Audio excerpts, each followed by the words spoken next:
Terkuak motif hacker Bjorka serang Indonesia. Denpasar, hacker Bjorka mengungkapkan motifnya menyerang sistem pemerintahan Indonesia. Bjorka membeberkan motif dari aksinya itu lantaran orang terdekatnya menjadi korban kebijakan Orde Baru pasca 1965. Dikutip dari Detik.net, Bjorka adalah mendoxing Muhdi Purwopranjono lengkap dengan data pribadinya. Bjorka menuding Muhdi PR sebagai dalang kasus pembunuhan aktivis HAM Munir. Setelah itu, Bjorka ternyata memilih curhat di Twitter. Tentu cerita ini tidak bisa dikonfirmasi asli atau cuma karangan saja.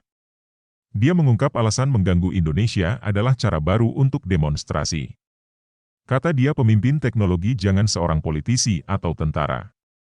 Pemimpin tertinggi dalam teknologi harusnya ditugaskan kepada seseorang yang mengerti, bukan politisi dan bukan seseorang dari tentara. Karena mereka cuma orang bodoh, kata Bjorka memulai ceritanya seperti dilihat di akun Twitter, Minggu, 11 September 2022. Bjorka mengungkap betapa mudahnya membobol data yang dikelola pemerintah Indonesia. Dia pun mendedikasikan aksi ini untuk seorang kawan orang Indonesia di Warsawa, Polandia. Saya punya seorang kawan baik di Warsawa dan dia banyak bilang betapa kacaunya Indonesia. Saya melakukan ini untuk dia, ungkap dia. Orang ini, kata Bjorka, sudah kehilangan status WNI akibat kebijakan tahun 1965. Jadi, jangan repot-repot mencari orangnya lewat Kemlu, kata dia. Bjorka bilang sosok itu adalah kakek tua yang cerdas.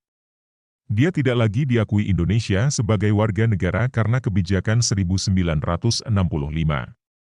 Walaupun dia seorang bapak tua yang sangat cerdas, beber Bjorka. Kata Bjorka, orang ini mengurus dirinya sejak dia lahir. Sosok ini ingin pulang membangun Indonesia dengan teknologi. Meskipun, dia juga melihat hal yang menyedihkan untuk menjadi seorang seperti B.J. Habibie. Sampai akhir hayatnya tahun lalu, sosok ini tidak bisa pulang ke Indonesia. Tahun lalu dia meninggal dunia. Orang tua ini sudah mengurus saya sejak saya lahir. Dia ingin pulang dan melakukan sesuatu dengan teknologi, meskipun dia lihat betapa sedihnya menjadi seorang Habibie. Dia tidak punya waktu untuk melakukannya sampai akhirnya meninggal dengan damai, kata Bjorka. Bjorka mengatakan langkah dia mengganggu Indonesia adalah cara dia mewujudkan mimpi almarhum. Almarhum ingin Indonesia menjadi lebih baik lagi. Tapi sekali lagi, cerita Bjorka ini tidak bisa dikonfirmasi apakah asli atau karangan belaka.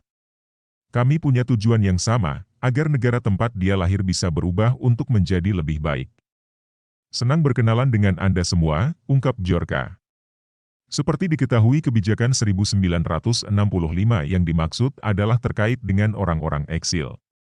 Para eksil adalah generasi muda Indonesia di awal tahun 1960-an yang dikirim kuliah ke negara-negara Blok Timur oleh pemerintah Orde Lama.